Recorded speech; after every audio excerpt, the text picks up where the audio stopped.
Now, there's going to be a lot of people who get angry at some of the things that I'm about to say, but if one young black man can have his life spared, then that all that really matters to me. I'm going to have 2 quick points to make. Too many young black men have already died because of one thing that they did not do, and that one thing is comply. Comply means to obey, conform, to submit, to surrender, to give in. Surrender to the fact that cops have guns. The cops have big guns. NYPD is New York's biggest gang and they cannot be outdone. They have helicopters, they have trucks, they have vans, they have tanks, they have guns, they have machine guns.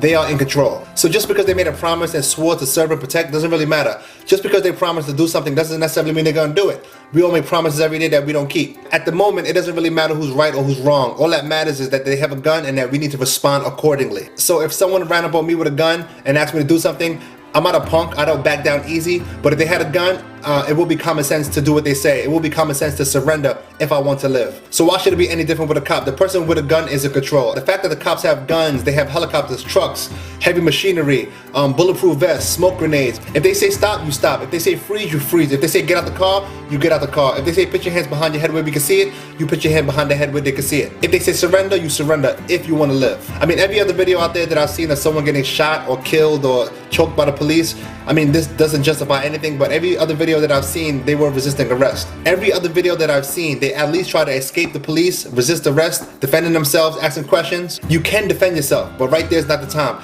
After the incident, after you complied, you can always get a lawyer, you can always fight the case. But at that time, when a cop asks you to do something and he says freeze, put your hands behind your head, that's when we need to do it. And many people out there are protesting, holding up signs saying don't shoot, stop killing us.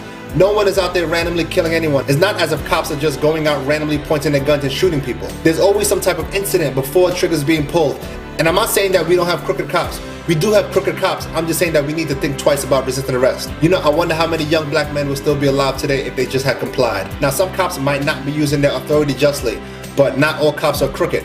We have cops who are angry, who are nervous, who get scared, and they won't hesitate to pull a trigger if they feel threatened. So people out there understand to just comply. At the moment, if a cop approaches me, he is in control. So I'm going to have to respond and I'm going to have to comply if I do not want to die. Now, if a cop is not doing what he's sworn to do, it's not my job to challenge them. I could be sitting in back of a police car, taken to the precinct, maybe they'll take my fingerprints, but if I'm innocent, eventually they'll let me go and I'll live another day. And you may say, no, I know my rights, that's not fair. But a lot of people in the grave knew their rights too. Now, there's gonna be some people out there who think I'm talking about giving up your rights and letting cops abuse you and remaining a slave.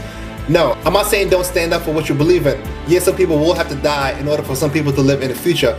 But there's nothing wrong with complying one time. There's nothing wrong with giving up your rights one time. Now, if you're getting pulled over all the time by the cops, then maybe it's something that you're doing and you need to evaluate yourself. Begin to carry yourself in a manner that is not suspect. These cops are trained to kill. They are trained to identify troublemakers, those who fit the description. And you and I know what the description looks like, so don't dress that way. We have to adapt to our environment. If I lived in a jungle with a bunch of wolves, I'm not gonna be walking around dressed like a sheep. Use wisdom, pull your pants up, look appropriate.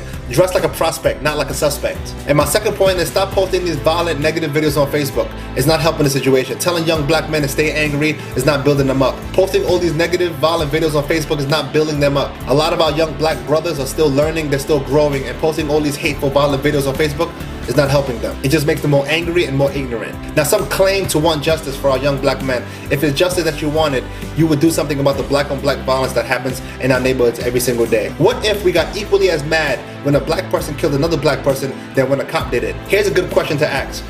The last black on black crime that we experienced, did you protest?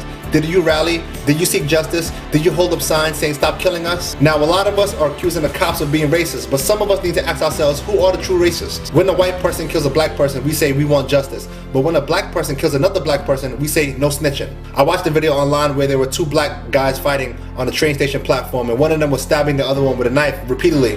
No one did anything. No one screamed, get off of him. No one said, why are you doing this?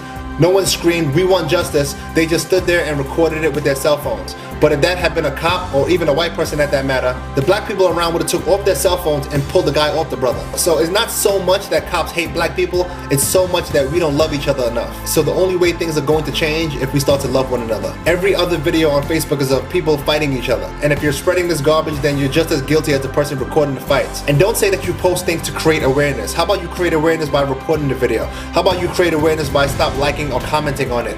Create awareness by spreading love and not hate. Now, do you know why people share videos like that. Now me personally, I'm not a huge fan of red meat, so I might share a video on what goes on behind closed doors in the slaughterhouses, the killing of cows, the abusing them, the brutally beating them. They beat them and torture them for no reason. Now I'll share this video because I want you to share in my mindset, in my opinion, for you to also hate what they do to animals, and maybe you'll stop eating red meat. Now that's my subconscious goal by sharing the video with you. Now when you share these negative, violent videos on Facebook about what these cops are doing, what you're saying to these minds of these young people are, stay angry, hate the police, don't take no BS. If the cop says freeze, you run. Now these are the messages that you're sending out with these videos, and people everywhere are going to begin to hate cops when in fact all cops are not crooked. Now I didn't create this video for the sake of controversy. I created this video to get the message out. I created this video for that young black man who's probably watching saying, you know what, maybe he's right. You know, maybe I should comply. Maybe I should change the way I dress and put my pants up. Maybe I should stop sharing these negative, violent videos on Facebook. Me personally, I work as a youth director because I'm concerned with today's youth. I love the youth, and there's hundreds of youth that can co-sign to that. So since everyone wants to do a challenge nowadays, I challenge you to stop posting these derogatory, negative videos on Facebook. I challenge you to flag these videos. I challenge you to stop liking and commenting on them. I challenge you to comply with an officer when he says freeze, don't move. I challenge you to use wisdom. And lastly, I challenge you to share this video. We are so quick to share every other video and do every other challenge. So how about sharing something that can possibly save a young black man's life today? Accept the challenge.